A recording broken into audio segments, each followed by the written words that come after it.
in this country, you heard from both sides of the aisle, from policymakers about the importance of work.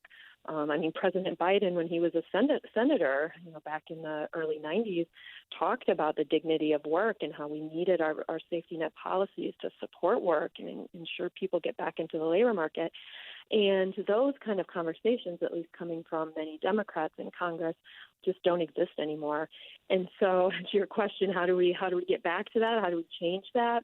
I don't know. I think that's a key question for many different issues, but I think that the key is the public. We have public polls that show people support employment, they support work requirements in programs. So I think that over time, that message will kind of return and start to influence policymakers.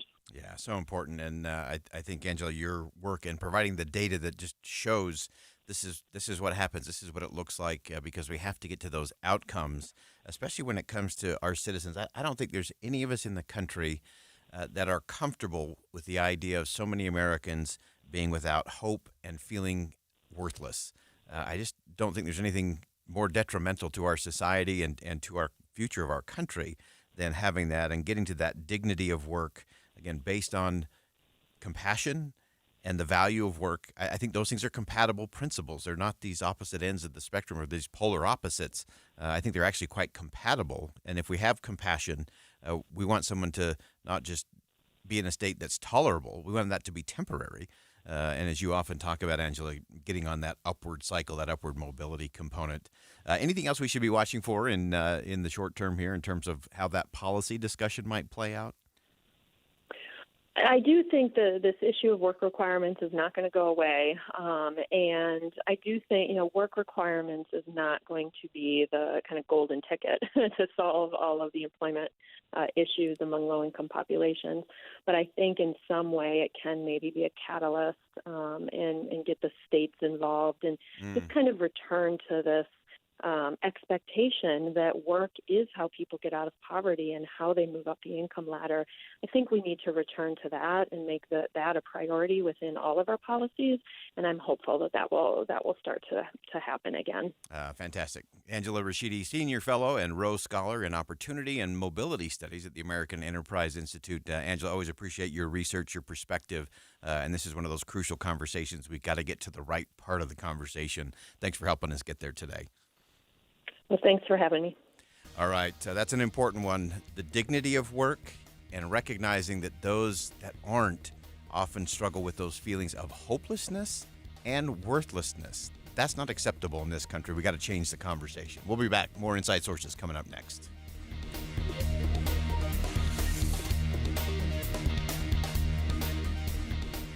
The former president. 3 in 5 Americans view these charges as serious. Charged for a second time. Trump has long denied any wrongdoing. Get all sides of this history-making story. The arraignment of former President Donald Trump. Mornings and afternoons all week on KSL News Radio. Your all-day companion for news. Look through your children's eyes, and you'll see the true magic of a forest. It's a storybook world for them. You look and see a tree. They see the wrinkled face of a wizard with arms outstretched to the sky. They see treasure in pebbles. They see a windy path that could lead to adventure. When they discover the forest, their imagination is inspired by the smell of pine, the crunch of leaves beneath their feet, the sound of birds calling out for attention. And they see you, their fearless guide through this fascinating forest world. You are the hero in this book. This is a memory being made. This is what they will laugh about years from now. These are the roots, grounding and nourishing them. Find a forest near you and start exploring at discovertheforest.org. Then look through your children's eyes and discover the magic all around you. That's discovertheforest.org. Brought to you by the United States Forest Service and the Ad Council. Do you worry about how much someone drinks? Do you feel angry or depressed most of the time? Do you feel neglected or unloved? Do you feel you attract people who tend to be compulsive or abusive? Do you have money problems because of someone else's drinking? Are you afraid or embarrassed to bring your friends home? Do you feel that if the drinker loved you, she or he would stop drinking. If you answered yes to any of these questions, you are not alone. More than half of all adults have a family history of alcoholism. Not everyone trapped by alcohol is an alcoholic. Families and friends are suffering too. Al-Anon and Alateen can help. Call 1-866-200-0223 or visit alanon.org/help. Social Security is with you through life's journey from birth to retirement. As your life changes year to year, so do your needs. For over 80 years, Social Security has helped to meet your needs and is committed to improving access to the services that make a difference in your life. Today, you can verify your earnings, estimate your future benefits, apply for retirement, manage your benefits, and even change your address, all from the comfort of your home.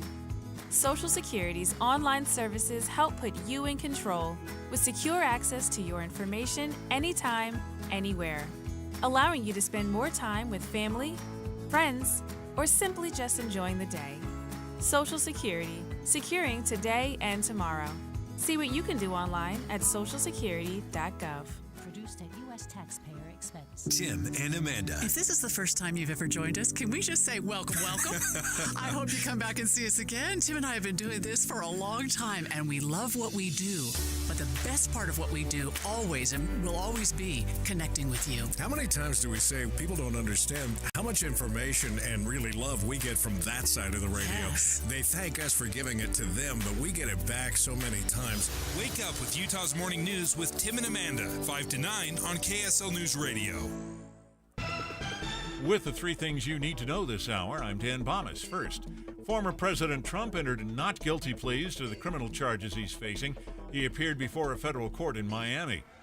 Second, 7 kids and 2 camp counselors were pulled out of the Jordan River after a canoe tipped over and spilled them into the water. All were wearing life jackets. All are now safe. And third, an Ogden police officer shot and killed a man who had fled from a traffic stop and then opened fire on officers early this morning. Right now, 69 degrees, mostly cloudy in Salt Lake City. Back to Inside Sources on KSL News Radio. Hear elevated conversation on crucial issues. Boyd Matheson on Inside Sources. Well, how can engagement in civics strengthen the communities that we live in? There are more ways than you might think, and they're going to be showcased at Utah Valley University tomorrow during the Utah Civic Learning Summer Showcase. We're going to talk about this event, why it matters, how you can participate, and why we have to change the kind of conversation when it comes to civic learning in our country and right here in our community. Really thrilled to have back on the show Stan Swim. Stan is the Chief Program Officer at the Bill of Rights Institute, has a deep history here in the state of Utah. The Swim family, of course, founding the Sutherland Institute, and part of so many important conversations in our community over the years. And Stan is one of the great thinkers we have in this country. And Stan, welcome back to the show. Thank you, Boyd. It's a pleasure to be on. So give us a little sense of what's happening down at Utah Valley University tomorrow as it relates to the Civic Learning Summer Showcase. Happy to do that. We're excited to be partnering together with UVU and their Center for Constitutional Studies, the Utah Civic Learning Collaborative, and the Youth Link to host what you can think of as a little bit of a cross between a science fair and an Eagle project, where students from several schools across the Wasatch Front have put together projects to address community needs. Sometimes those are problems. Sometimes they truly are opportunities. And they go about meeting those needs in a way that really takes advantage of America's unique freedom and values that we all support. And it's something that I think is wonderful about Utah and our nation generally, but in particular, I'm excited to do this in Utah because of this state's tremendous volunteer culture and kind of the entrepreneurial can-do spirit with which we always approach problems here. Yeah, I love the fact that we've got young people coming together, looking at those. We always talk about community-driven solutions are always the best solutions rather than the top-down stuff, even at the state level, let alone at the federal level. If we can get it back local, but having these kids go at it, and as you said, Stan, it's not just about problems, it's about opportunities. And these kids will actually be real serious in this. This is not just a nicety. There's actually a little bit of money on the line, $5,000 in prizes as part of this competition. But describe for us just a little bit in terms of the process. What are these students going through to get to some of these community-driven solutions? Happy to do that. We really modeled the My Impact Challenge off of a combination of two insights, and I'll speak it in kind of founding terms because I know you enjoy that sort of thing. When the British parliamentarian Edmund Burke was trying to explain Americans to the British, he said, look, you guys have got to understand that these people read. They care about how they're governed. They think about their society, and they can understand and lead in a way that we're not used to here in the UK. Only a few years later, Alexis de Tocqueville was here, and he said, but Americans are also weird in another interesting way from Europeans, and that is they just get together and solve problems because they can. Tocqueville actually laughed when he saw Americans found temperance societies because he thought it was a joke at first.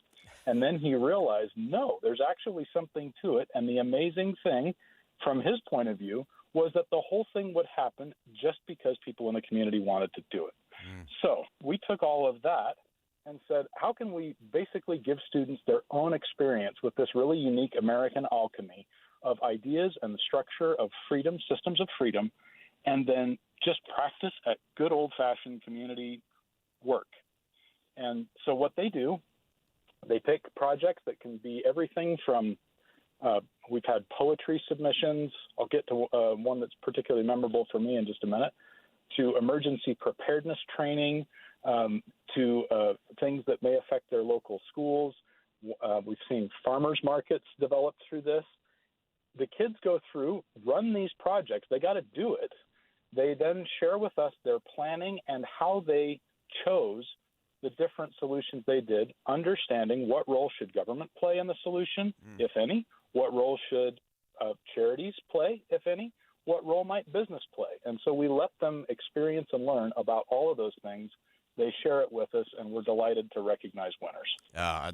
I love that, and I think it's so important that we teach our young people that, look, when we do come together voluntarily, not because the government says we have to or that there'll be some kind of tax or penalty if we don't, that we can actually do that naturally. It's the old barn raising, when the neighbor's barn burned down, you raise a new barn, not because you have to, not because anybody says so, but it's because of what we do and how we do it. And so as you look at this over the course of the day, tomorrow will be from 9 to 1 tomorrow at the Sorensen Student Center at Utah Valley University. And just a great opportunity for young people, for the community to come together and watch our young people engage in civil society. What's one of the things that you hope, Stan, that people can take away from experiencing this down at Utah Valley tomorrow?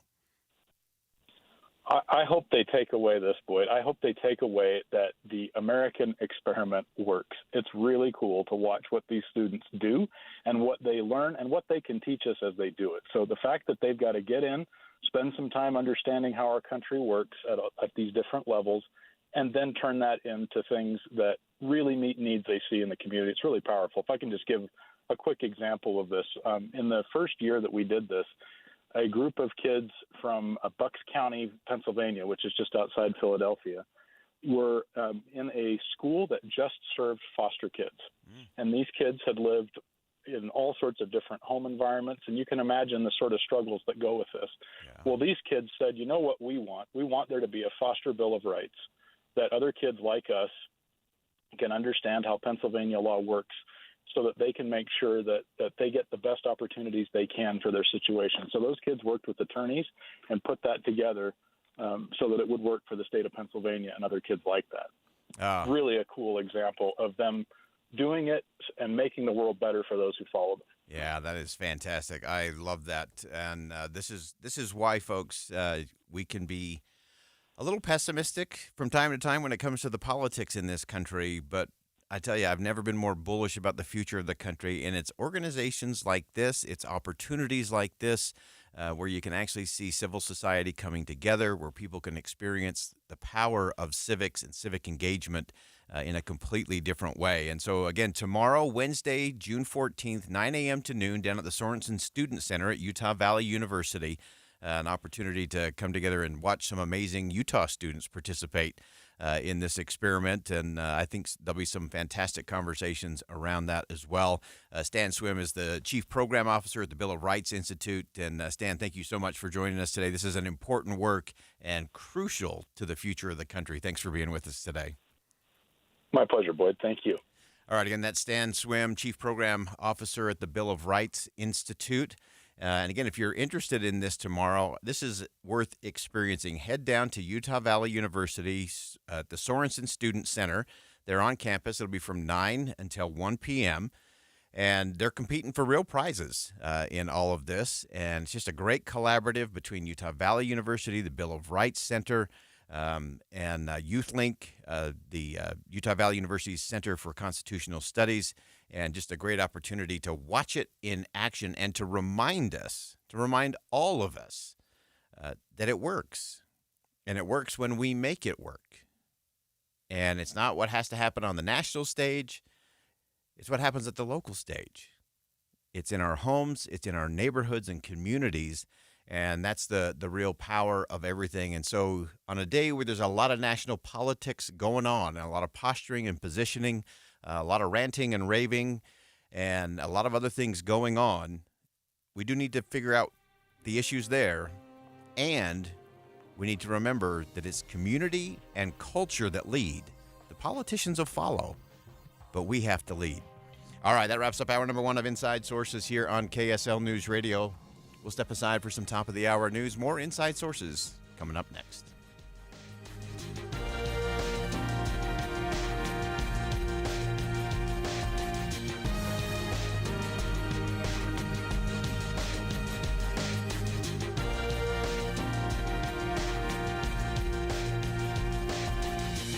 KSL FM Midvale, KSL Salt Lake City. Listen on the KSL News Radio app and in your car at 102.7 FM. KSL News Radio, your all-day companion for news.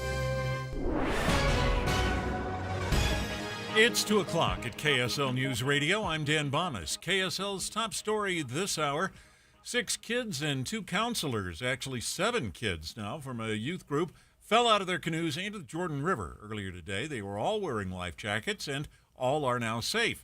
But police and fire rescue teams say this is a wake-up call that the rivers are running high and can be dangerous. The suspect is dead following an officer-involved shooting on 8th Street in Ogden. Ogden Deputy Police Chief Jake Suby says 2 officers attempted to stop a stolen vehicle around 1:30 this morning. The driver stopped and began shooting at the 2 officers in their cars. One of the officers was able to make his way out of his vehicle and return fire. The suspect sustained fatal injuries and died at the scene. This is now the 2nd officer-involved shooting in Ogden just the last week. 9 total officers from those 2 shootings are now on administrative leave. Our top national story this hour from ABC News: former President Donald Trump pleaded not guilty to the 37 federal counts against him when he went to a Miami courtroom today. ABC News political analyst Steve Roberts says this prosecution hasn't stopped the ongoing 2024 presidential campaign and support for the former president. You look at a national average of the polls about Trump's standing with Republican voters. Back in March, only 46%, if you look at the average of all the national polls, only 46% of Republicans said they wanted Trump to be the nominee. That's risen to over 54% since the 2 indictments have come down. And so he's been very effective at using this to say to his voters, see, I told you the swamp was out to get me. And your money at this moment: the Dow Jones average up 145 points on the day right now. The NASDAQ up 111. And our KSL weather: the clouds came in early today. That weather is next. KSL News Time 2:02. We have enough people running around Broadcast House at 4 in the morning to field a football team. Producers, reporters, the traffic team, and us. This is Tim and Amanda. Join us each morning from 5 to 9 on KSL News Radio. Here at the Almond Joy Factory, where tropical vibes abound, we use soft, fresh tasting coconut. The crunchiest almonds and delicious chocolate candy. Ah, but do you know what our most important ingredient is? Sometimes you feel like a nut. Sometimes you don't. Almond Joy's got nuts and something even way better than that. Yes, Almond Joy is made with almonds and joy. Yeah, I'm so stressed. Our business is growing. We've got people all over now. Ooma. What is that? Meditation? I'm recommending the Ooma cloud phone system with auto attendant and more than 50 features. Ooma? Yep. Switching to Ooma is a cinch. Just $24.95 per month per user, plus taxes and fees. Ooma. Now you're feeling it. Find small business calm at ooma.com/radio. That's OOMA.com/radio. Who will dare to find a new way to think about energy? One that connects our lives like never before and creates a world where we can breathe easy. NewScale dared by making 24/7 carbon-free energy a reality with our Voyager SMR power plants. Let's see how bright the future can be when cleaner, safer energy is available to all. NewScale. Power to the world. Power for all humankind. Discover the future of energy at newscalepower.com. Les Olson IT is now a Ricoh Graphic Arts and Production Systems dealer. Ricoh chose Les Olson because of our reputation for superior service and national recognition. Les Olson IT chose Ricoh Graphics because they're the best value compared to other commercial-grade printers. Ricoh excels in high volume, high speed, high resolution, and offers an exciting fifth color. Learn more at lesolson.com. Les Olson IT. My name is Tom. My name is Cindy. We give to and volunteer with United Way at our community free health clinic. We know our time and money are going to the right places. We don't just wear the shirt. We live it. Give, advocate, volunteer, Live United. Go to liveunited.org. Brought to you by United Way and the Ad Council. Traffic and weather together, brought to you by Granite Credit Union's high-yield savings certificates. Here's Ricky Meade. Some wet roads to the north of Salt Lake County, especially in Weber County, and that's where we have an accident. Southbound I-15. It's going to be near 31st Street in Ogden, and if you're taking that ramp, there's a lot of water standing on the road at that ramp. But this crash involving multiple vehicles, possible injuries, is to the right. Premium checking from America First is more than a regular account. In fact, it's so loaded with benefits and features, it was voted Best Perks by Money.com. Apply for it today at AmericaFirst.com. Ricky Meese in the KSL Traffic Center. KSL weather, clouds and thunderstorms will stick around through Thursday. It'll stay cool with highs in the 70s, lows in the upper 50s. Right now, 69 degrees, mostly cloudy at KSL News Radio, 102.7 FM, 1160 AM at KSLNewsRadio.com. Your all-day companion for news. Inside Sources. Inside Sources. America's voice of reason. Boyd Matheson on Utah's home for elevated conversation. Inside Sources on KSL News Radio. There is no doubt that Section 702 is a valuable tool for collecting foreign intelligence. But as I have said for years, Section 702 also raises serious constitutional concerns. We can protect America's national security and the constitutional rights of the American people at the same time. That was United States Senator Dick Durbin from Illinois during the Senate Judiciary Committee hearing today on the FBI's power under the Foreign Intelligence Surveillance Act. We usually call that FISA. Some lawmakers want the FBI to make major reforms before they agree to reauthorize those powers. And, of course, this all comes after the FISA court found more than 278,000 improper searches. So how do these FISA violations happen? Is there a reasonable explanation? What are the reforms? How do we make sure we have trust? Let's begin. Think you know the news of the day? Think again with Boyd Matheson on KSL News Radio. We're really pleased to have joining us on the program today Greg Rogers, a former FBI special agent, as well as a former FBI chief division counsel for the Salt Lake City and Oklahoma field offices. He's currently an adjunct professor of criminal law at Utah Valley University. And Greg, welcome to the show. And I want to get into this. And first, to just have you, for our listeners, just kind of walk through what is this thing we call FISA. What does it actually mean? What is it actually intended to do first? And then we'll talk about applications from there. Sure. FISA, to be very basic about it, is really the equivalent of what most people think of as a wiretap. In a criminal case, Title III. It's a different statute, of course, but it's the same thing. It's just a wiretap on the national security side of the house versus the criminal side of the house. They are easier to obtain than a wiretap. Okay. All right. And so as you look at how that has played out, obviously, I think what Senator Durbin said is right. There's obviously this balance that you always have to have in place in terms of protecting national security and the constitutional rights of U.S. citizens in particular. How have we been doing on that, and where are we now? We've been doing very poorly on that, to be brutally honest. And I concur with the senator that there needs to be major reform. There needs to be much more scrutiny applied to the way that the federal law enforcement agencies have been applying the FISA statute.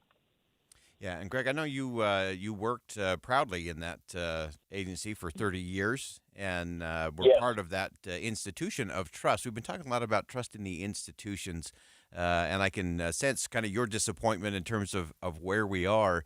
How do we begin to rebuild that trust? What do the first steps look like to you? Tragically, the individuals who did the most damage to the FBI by abusing FISA, nothing has happened to them. And I think that adds to public cynicism. Former Director Comey, who, in my opinion, perjured himself in front of the FISA court by signing affidavits saying they'd been verified when he knew they hadn't, got a multi-million-dollar book deal. Andrew McCabe, who did the same thing as an assistant director and then an acting director, got a multi-million-dollar contract to work for CNN. So I think when the public looks at those sorts of things, I think that adds a cynicism that nothing's going to happen to people who abuse this statute because there was very little scrutiny applied when they went to the FISA court.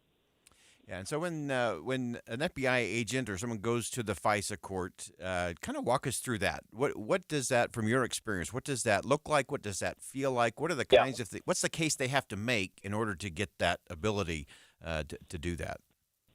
The FISA court is an interesting setup under that statute. We really don't have anything else like it. Federal judges are temporarily assigned to be members of the FISA court. Agents appear before them because it's, they're almost always talking about classified information. So they appear before them in a court where everybody has to have certain security clearances. They submit an affidavit detailing why they believe they need a FISA. Again, to make it simple, a wiretap on someone. The judge reviews that affidavit, and then he has the agent swear to it. If he agrees that they've established, literally, it's a simple standard. If he agrees they've established probable cause that the individual that's been detailed in the affidavit is doing something violative of federal statutes that apply to the national security, they sign it, and then we're up on a wiretap on that person. It's very similar to, again, to a criminal Title III, a wiretap, but it's all done sort of cloaked because of the classified information aspect of it. All right. Greg Rogers, we appreciate your perspective. We're going to have to go to some breaking news right now, but we're going to come back to this important conversation about FISA and the reauthorization that will be coming to Congress in the fall as well. All right, we're going to go to some breaking news.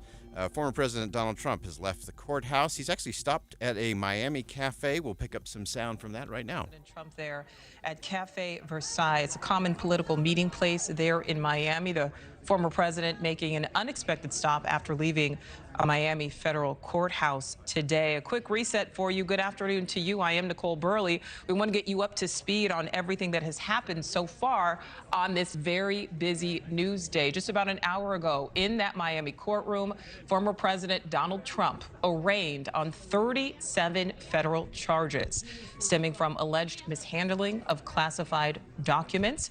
Mr. Trump faces 7 different felony charges ranging from obstructing justice to willful detention of national defense information. He did plead not guilty to all 37 counts.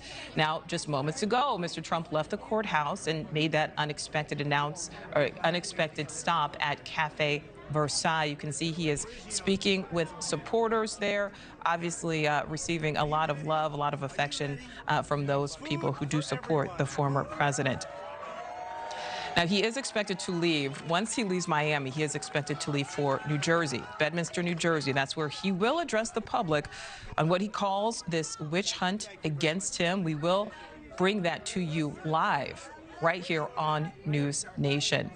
But right now, we want to go out to News Nation correspondent Robert Sherman. He is also live in Miami. You've been listening to coverage there. Former President Donald Trump making an unannounced stop after leaving the courthouse, pleading not guilty to in the classified documents case. That was sound from News Nation. And we're actually going to go to Fox News now with some sound from the president at Cafe Versailles in Miami.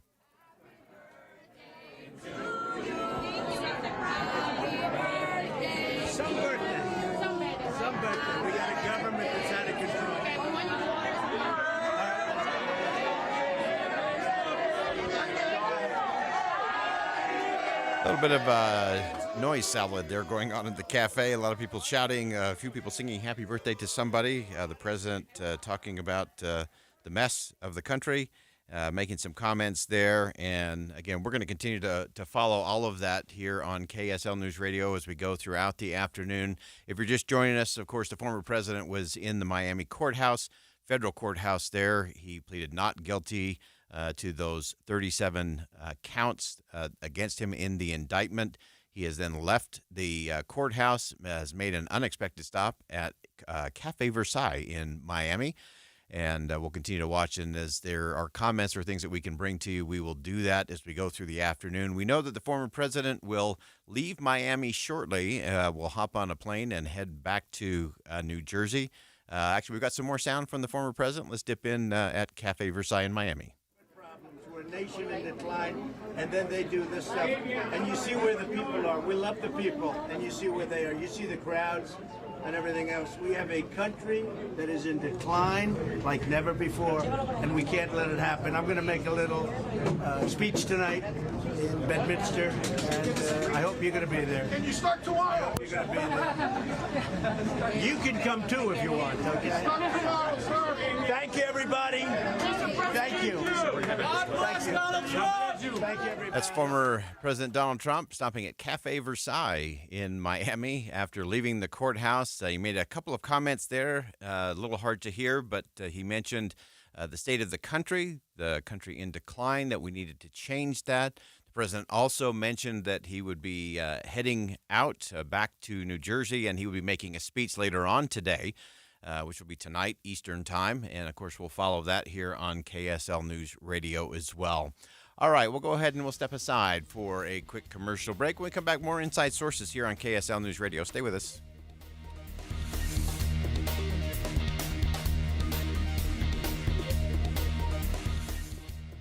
Summer is here. Schools are out. So if it's your turn to entertain the kids, or you just need to get to work on time, we have you covered. Traffic and weather together every 10 minutes on the 9s. From KSL News Radio. 102.7 FM and 1160 AM. Or ask Alexa. Play KSL News Radio.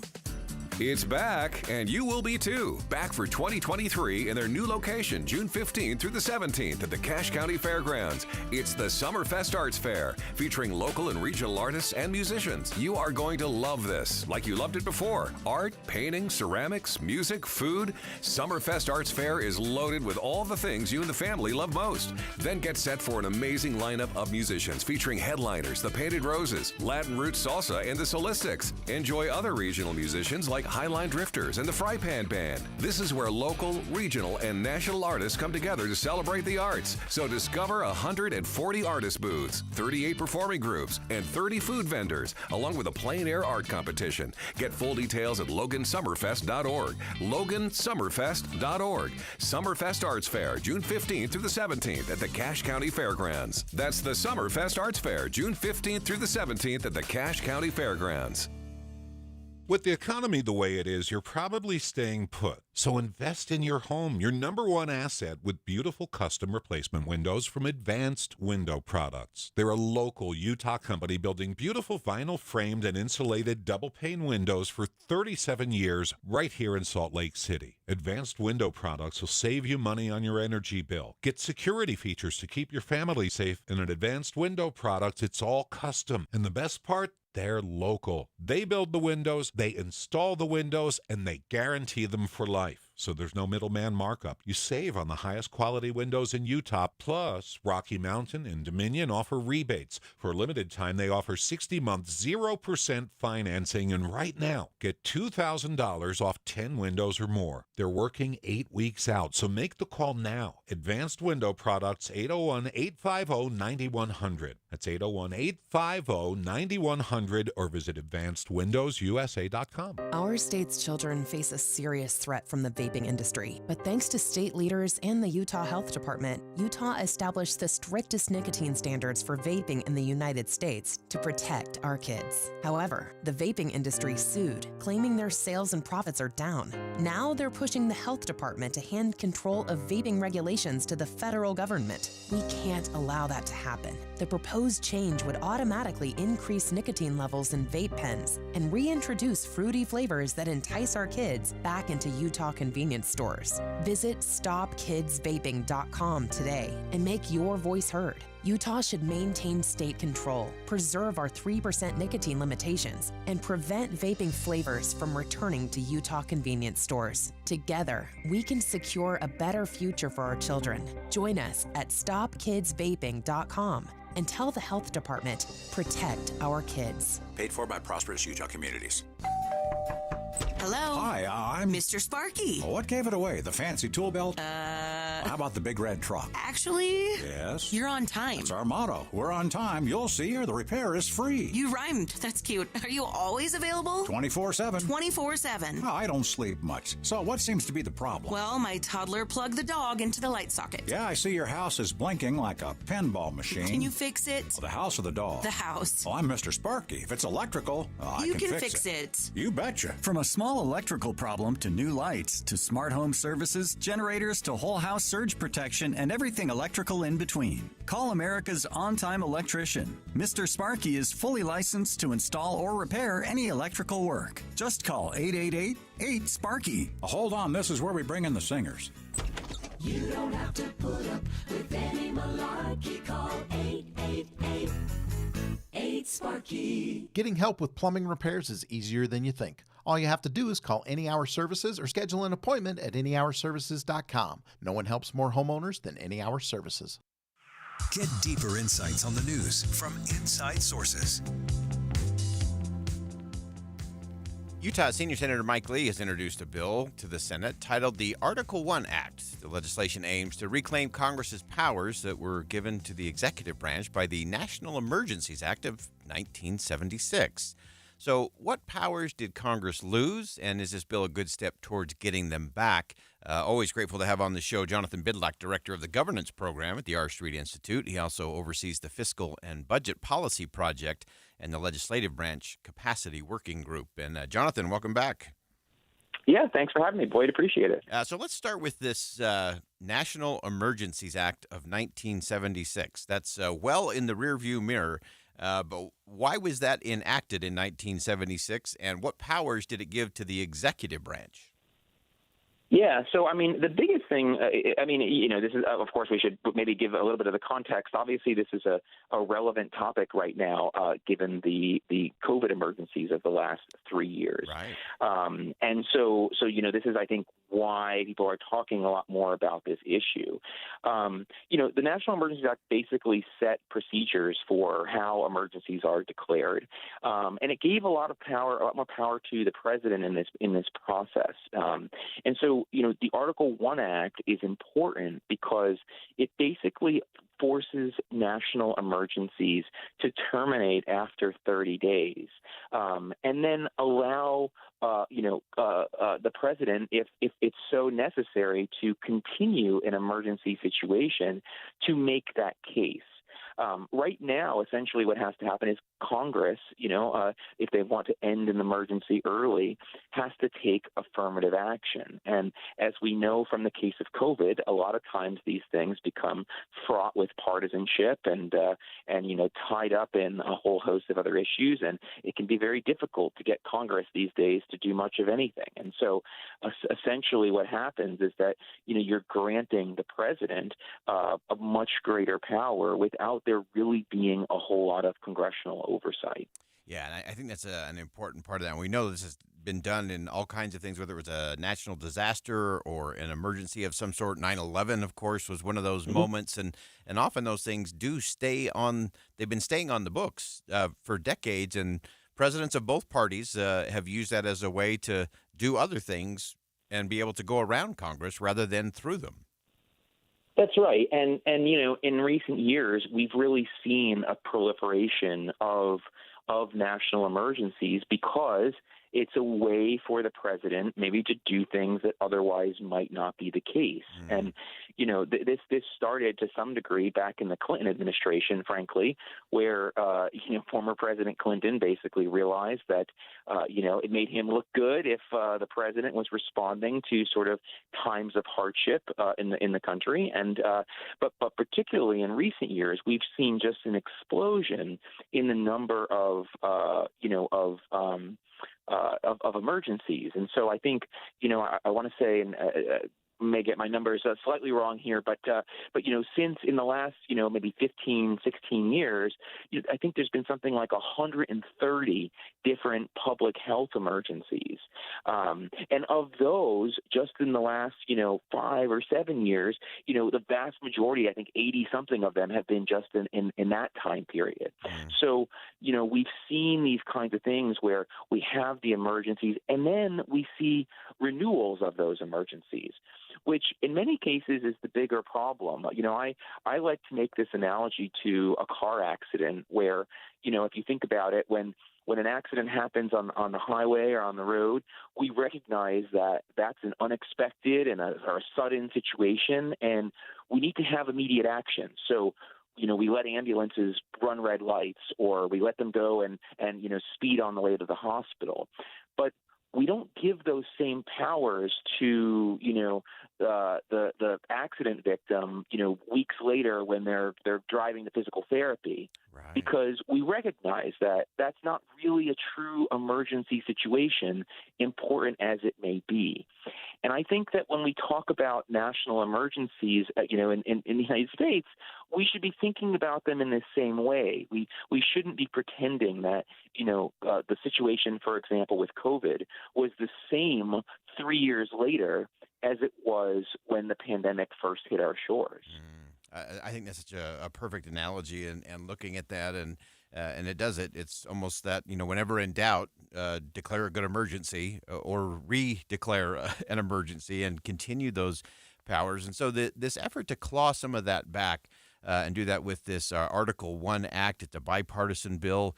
Utah Senior Senator Mike Lee, Richard Blumenthal, a Democrat, being part of that conversation. So how does it seem to be progressing there, and what would the Article 1 Act actually do to kind of change the dynamic of these perpetual emergencies? Yeah, I think it's actually looking pretty solid. I mean, this is something that Senator Lee has proposed for quite some time, right, in multiple sessions of Congress, and so it's not like this is necessarily a new effort.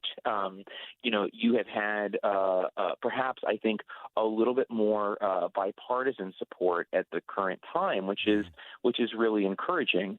The biggest thing that it does, as I said earlier, is that the National Emergencies Act currently requires a joint resolution of Congress to end an emergency, early. In this case, right, under the Article 1 Act, emergencies would automatically end after 30 days, and it would require a proactive action to continue the emergencies. So it changes, I think, the burden. In a sense, it creates a sunset mechanism for emergencies. And to me, that's a much smarter way of doing it, right? We know that emergencies are, sort of immediate again and sudden and supposed to be temporary in nature. And so it seems weird to create this sort of bias toward an indefinite resolution for something that is inherently supposed to be temporary. Yeah, great perspective. Jonathan Bydlak's the director of the governance program at the R Street Institute. Always appreciate your perspective. I think this is an important one because often it's what happens when presidents of both political parties feel like they can do things just because they can do things or because there was an emergency declared at some point, and probably appropriately. But then if it doesn't sunset in 30 days, then we end up with all kinds of things that don't end up being a whole lot of help and can create a lot of harm in the long term. Jonathan, thanks so much for joining us today. Great perspective. Thanks again. Appreciate it. All right. Again, that's Jonathan Bydlak, director of the governance program at the R Street Institute. And again, Utah Senior Senator Mike Lee has introduced the Article 1 Act, a bipartisan bill working with Richard Blumenthal, a Democrat, to claw back some of that power. Again, it's been since back in 1976 that has enabled presidents of both political parties to declare an emergency. An important thing, government has a role, need to act fast. That's the right thing. But then they kind of just keep going in perpetuity unless Congress comes up with a joint resolution, which Congress doesn't seem all too interested in doing these days. And so making a natural sunset so that then Congress has to do something proactively to say, yes, this is still an emergency. Yes, we want the executive branch to continue to have that authority to do that under an emergency situation. But it's a different kind of conversation. It's doing it by choice rather than doing it by default. Again, the Article 1 Act by Utah Senior Senator Mike Lee and Richard Blumenthal, Democrat. Will be interesting to see how that gets some more bipartisan traction and Congress getting some of that power back. All right, we'll step aside for some bottom of the hour news. Don't go anywhere. We're going to have a fantastic conversation coming up with Ann Snyder from Comment Magazine. You don't want to miss this one. Stick around. We'll be right back.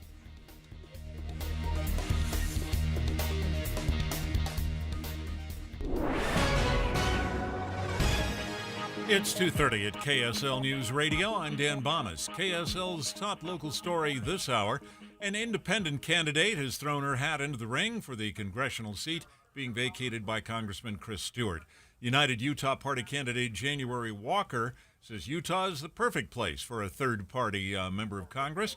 KSL News Radio's Hugo Rickard-Bell reports. January Walker told KSL a large portion of Utah's young voters are considered purple, opposed to the traditional red or blue. She says in the last 10 years they have out-registered the major parties. The US Congress candidate believes it's because the votership is disengaged from Republican and Democratic policy and are looking for a different voice. The legislature meets in a special session tomorrow to lay out the official timeline of the special election.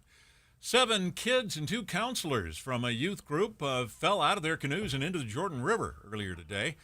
The good news is they were all wearing life jackets and they're all now safe, but police and fire rescue teams say this is a wake-up call that rivers are still running high and can be dangerous. Our top national story this hour from ABC News. President or former President Donald Trump entered a federal courthouse today in Miami to be arraigned on a 37-count federal indictment. The charges are in connection to Mr. Trump's alleged handling of classified documents. Reporters were allowed to view the hearing from an overflow room in the courthouse. ABC's Olivia Rubin was there. There was a camera pointed directly on the former president's face. He had a frown on his face. He was slumped over in his chair, He at times had his arms in his lap, and it was not until the judge asked to arraign the former president that he actually sat up a bit as he was arraigned, of course, not entering the plea on his own. He was actually looking down at the floor. ABC's Olivia Rubin. Your money at this moment, the Dow Jones average closing trading today up 145 points. The NASDAQ up 111, the S&P 500 up 30. And the thunder showers are sticking around along with the clouds. That's next. KSL News Time, 2:32. Start your days with knowledgeable, friendly voices telling you about the latest news and weather out there. Hi, this is Tim Hughes and Amanda Dixon In the business of waking you up each morning from 5 to 9. on KSL News Radio. Register for breaking news updates by texting the word news to the Cyprus Credit Union KSL text line at 57500. I've worked hard to get where I am. I don't cut corners. I see opportunity and make the most of it. And I'm celebrating that success in style by heading to Jerry Seiner Cadillac to get the car I've been working for. They have new XT4, 5, and 6 models in stock and the area's largest selection of certified pre-owned vehicles. I've put in the work and I've earned the luxury that only comes with a Cadillac. If you have too, then it's time to visit Jerry Seiner and experience the Seiner difference. Lowe's knows the best deals for Dad. That's why this Father's Day, you can shop our best gifts from the brands he loves for less. Help Dad power his next big project by getting him a Cobalt 24-volt Max drill kit, now only $89. And save up to 40% on select tools and accessories. Shop Father's Day deals today, in-store and online. Lowe's knows dads. Lowe's knows home improvement. Valid through 6/14 while supplies last. Selection varies by location. Wesley is a truck driver. I drive a truck, and I love what I do. A truck driver with IRS troubles. They told me I owed them $43,000. It got really bad. Quite a few letters in the mail. They were talking about wage garnishment, coming after my house, my car. Yeah, they don't play around. I seriously thought that I was going to lose everything. One sleepless night, Wesley finally made a call to Optima Tax Relief at 2 a.m. Kind of figured I'd get a machine, but I didn't. I actually got to talk to an actual person in the middle of the night. He found just what he was looking for. Oh, they were great people. You need a team of people that know what they're doing. Optima Tax, they know what they're doing. Optima Tax Relief came through with flying colors. I saved an incredible amount of money. Happy don't even come close. I was absolutely overjoyed. Take Wesley's advice. If you're in any kind of trouble with the IRS, call Optima Tax Relief. Don't trust anybody else. Call Optima for a free consultation. Call 800-343-6460. 800-343-6460. 800-343-6460. Optima Tax Relief. Some restrictions apply. For complete details, please visit OptimaTaxRelief.com. Traffic and weather together, brought to you by Granite Credit Union's High Yield Savings Certificates. Here's Ricky Meese. We still have the cleanup of this crash in Weber County, southbound I-15 near 31st Street in Ogden. It is out of traffic on the right shoulder. Also, a new accident for Utah County drivers, and it's also on southbound I-15, this time in Lehigh to the right. Save with Burt Brothers on brand name tires, up to $150 off select Goodyear tires, up to $140 off select Bridgestone tires, and $130 off select Firestone tires. Burt Brothers, complete auto care done better. Ricky Meese in the KSL Traffic Center. KSL weather, clouds and thunderstorms stick around through Thursday, and it'll stay cool with highs in the 70s, lows in the upper 50s. And right now, 72 degrees, mostly cloudy at KSL News Radio, 102.7 FM, 1160 AM, and KSLNewsRadio.com. Your all-day companion for news. Inside Sources. Inside Sources. America's voice of reason. Boyd Matheson on Utah's home for elevated conversation. Inside Sources on KSL News Radio. Well, wherever you are, just stay in the car, stay by the computer. You want to listen to this next conversation. It'll elevate your thinking in more ways than you can imagine. And we're really thrilled to have joining us on the program today Ann Snyder, who will be participating in the Religious Freedom Annual Review hosted by the Wheatley Institute and the International Center for Law and Religious Studies this Thursday, and part of some important conversations down there. Ann Snyder's the editor-in-chief of Comment Magazine. She's also the host of the Whole Person Revolution podcast, amongst a whole host of other things. And Ann, welcome to the show. Thank you. Great to be here. It is great to have you back and participating in Utah. You and I met years ago, pre-pandemic, over at our friends Yes. with the Other Side Academy, and some of the great work they're doing there. And you have been busy ever since. You've always been busy, but especially. Well, right back at it. I'm really looking forward to being back. I feel like every time I go to Utah, I leave a little bit changed in a good way. So I'm very excited to be back there. Yeah, well, let's start with the conversation that'll be happening on Thursday as part of this 2023 Religious Freedom Annual Review. You're going to be a part of some great panels, some great conversations. Give us a sense of what you're looking forward to down there at the conference.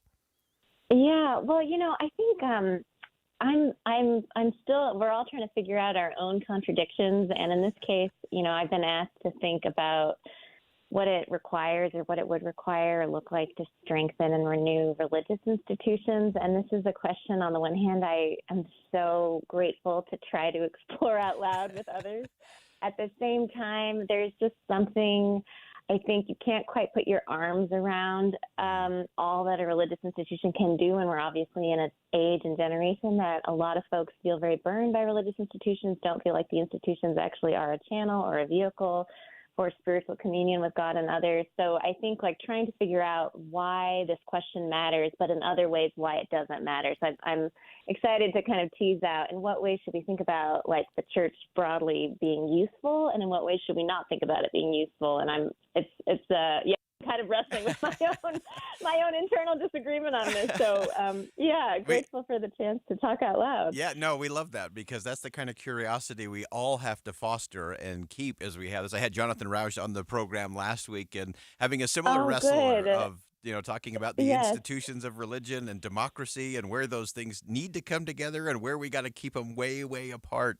Well, I was thinking about Jonathan today. I know him a bit, and in a way, there's a part of me that's envious of someone talking about religious institutions from the outside. I think he would, publicly say he's an atheist, and yet he's come to so admire, especially LDS. But I think he sees the role of churches in particular in democracy, so therefore believes deeply in religious freedom. But somehow it feels to me simpler to talk about it if you're an outsider than when you're inside of it, as I am. So there's something about kind of being both a person who thinks spiritually, but also needs to recognize the temporal scaffolding that allows, this realm to flourish. So. Yeah. I love that. Yeah. And I love your podcast, Whole Person Revolution. I think it's so important that we look at that. We often talk about it on this show, of the ability of people to bring their whole authentic self to the workplace and to the public square, that faith is not just something you do at home or at the mosque or the synagogue or the chapel, and do that. And I love the way you approach it in terms of someone who is deeply thoughtful, theologically well-informed, and resolutely compassionate. Give us the essence and the origin of that focus in your podcast.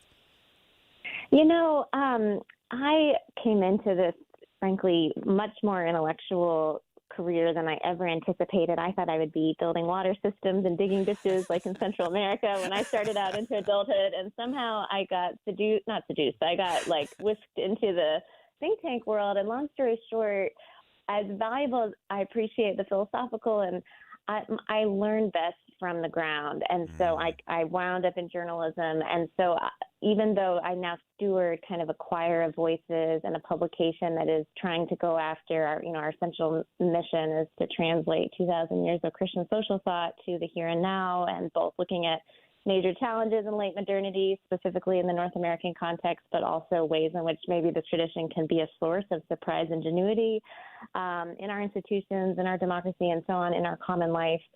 And the what's on the page in the magazine tends to be not abstract, but certainly at times more cerebral. And so this podcast has just been a way for me, frankly, to exercise this really delicious, really the most encouraging part of my relational life, which is just somehow I feel like I consistently find people, they tend to be working at local levels, who are in policing or healthcare or education or certainly religious institutions, sports, the artistic communities, rehab communities, like where you and I met at the Other Side Academy, who just have a street wisdom and a praxis sensibility that is concrete, that speaks in like principled pragmatism that I think is very helpful to people, and they're very good at telling stories about their work. So the podcast really tries to feature living exemplars. Like if we did an issue on friendship, or we did an issue before that on this notion of gift and gift economies and the longstanding sort of Christian tradition. And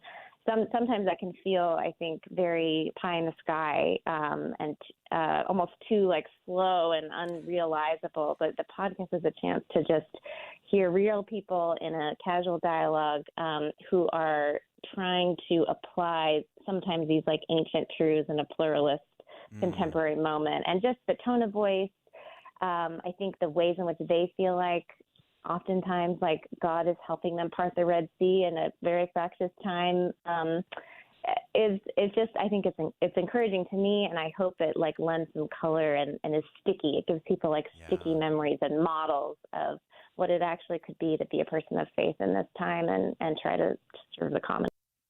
I love that. I think it's such a powerful concept. We've been referencing back multiple times over the past couple of weeks a speech given by former HHS Secretary, former Utah Governor Mike Leavitt, where he was with a group of economists and talking about the future. They were trying to look 15 years out, and Governor Leavitt said it's going to be the economics of goodness that's going to be the driving force. Oh, wow. And one of the economists... Oh, interesting. Yeah, one of the economists said, no, you're trying to turn this into a religious discussion.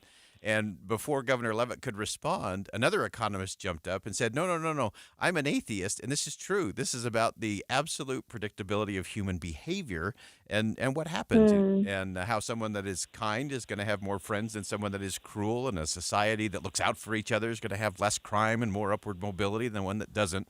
And I think that's the essence, the core of the conversations you're trying to lead, is to say, look, we can bring all of this great history and religious faith and experience, and we can apply it to the here and now in ways that government can't and other institutions can't.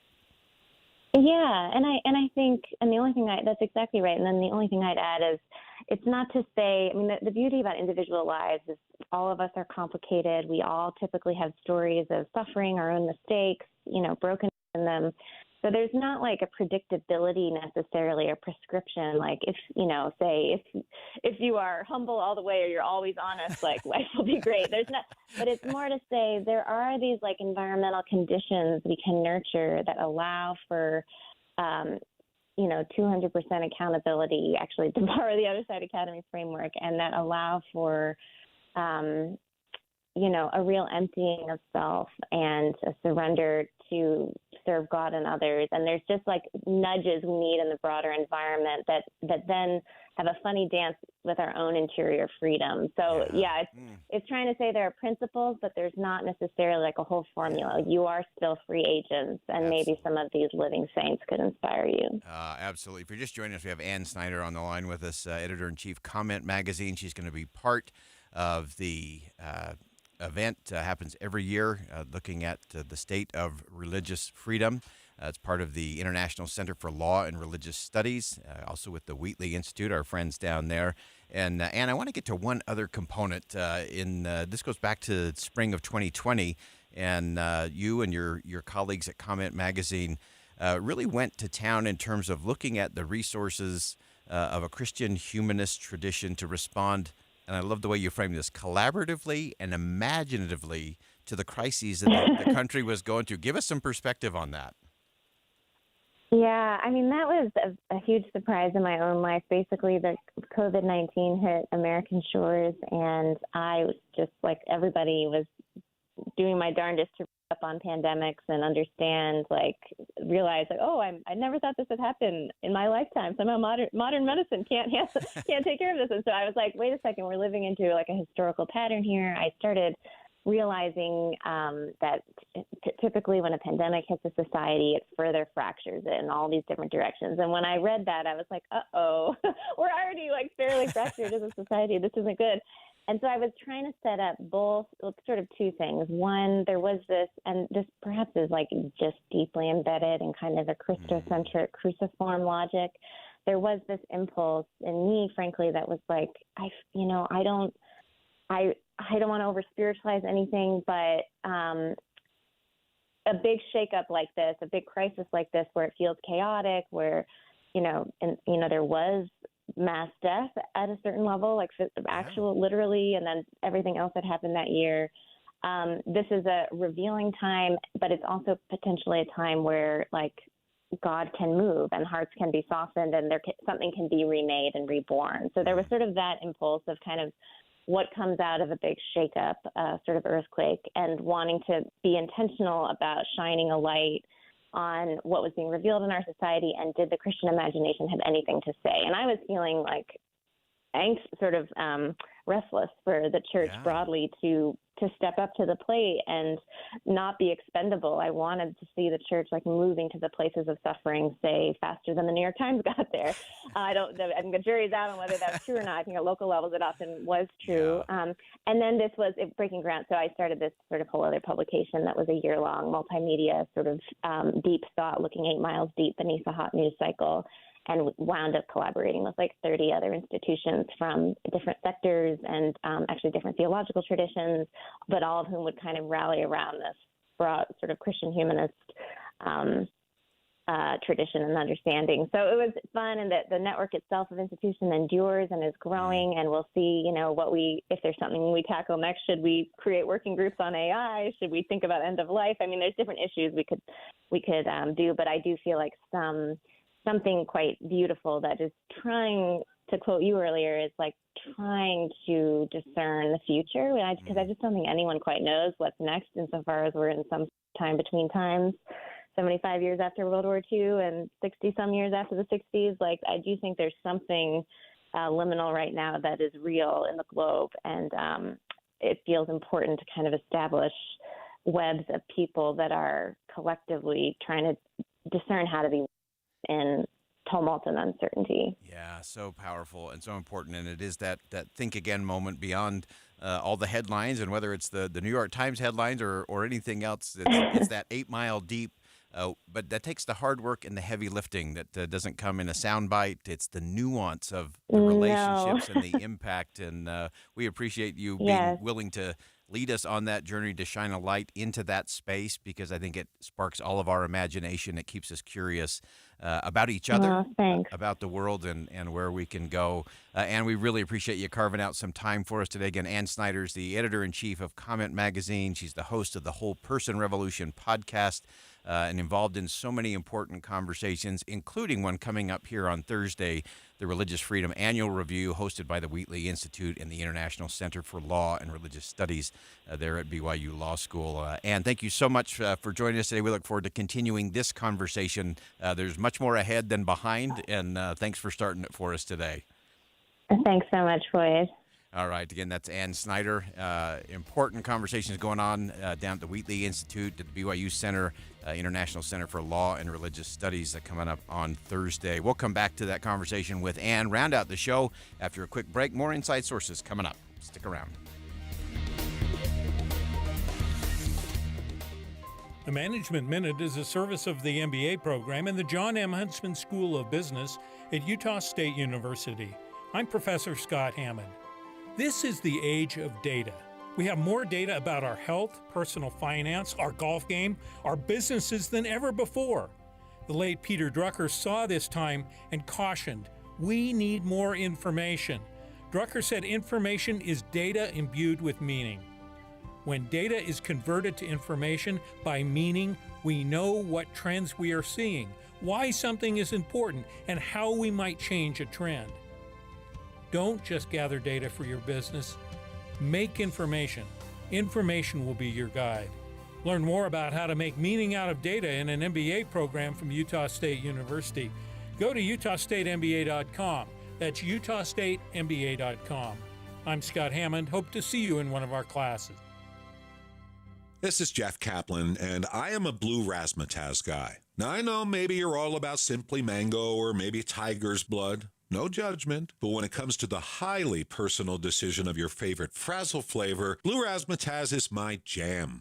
Well, really, it's my slushie. Frazzle, in case you don't know, is a delicious, refreshing slushie sold at convenience stores. Frazzle got its start here in Utah 20 years ago, and now you find Frazzle machines at convenience stores from coast to coast.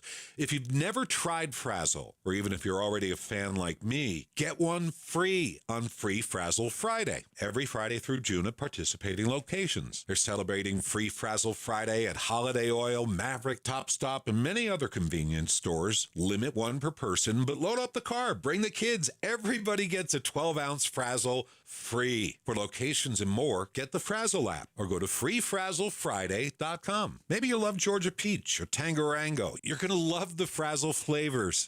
At Fisher Investments, our clients know we have their backs.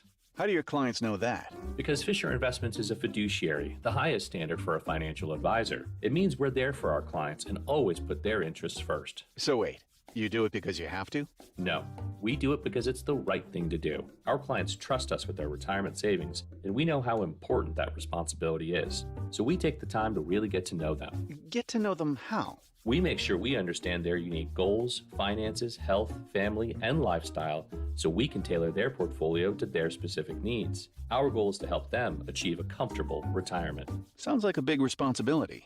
You must make big commissions then, right? No, we don't sell commission-based products. We have one single transparent fee that's structured so we do better when our clients do better. Visit FisherInvestments.com to find out why investors like you are switching to us.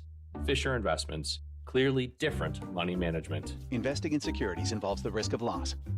Our state's children face a serious threat from the vaping industry, but thanks to state leaders and the Utah Health Department, Utah established the strictest nicotine standards for vaping in the United States to protect our kids. However, the vaping industry sued, claiming their sales and profits are down. Now they're pushing the health department to hand control of vaping regulations to the federal government. We can't allow that to happen. The proposed change would automatically increase nicotine levels in vape pens and reintroduce fruity flavors that entice our kids back into Utah convenience stores. Visit StopKidsVaping.com today and make your voice heard. Utah should maintain state control, preserve our 3% nicotine limitations, and prevent vaping flavors from returning to Utah convenience stores. Together, we can secure a better future for our children. Join us at StopKidsVaping.com and tell the health department, protect our kids. Paid for by Prosperous Utah Communities. If you've got a honey-do list with electrical, plumbing, heating, or air conditioning projects on it, Any Hour Services can help. Call Any Hour Services, electrical, plumbing, heating, and air. AnyHourServices.com. With the three things you need to know this hour, I'm Dan Bomas. First, there's a third-party candidate in the race now for Utah's 2nd Congressional District. Second, 2 canoes with summer camp kids and their counselors tipped over in the Jordan River this morning. 7 kids and 2 adults got wet, but they all got out of the river safely. Third, former President Trump was slumped over in his chair when he appeared in court this afternoon in Miami. He entered not guilty pleas to the 37 counts that he's charged with. Right now, 72 degrees and mostly cloudy in Salt Lake City.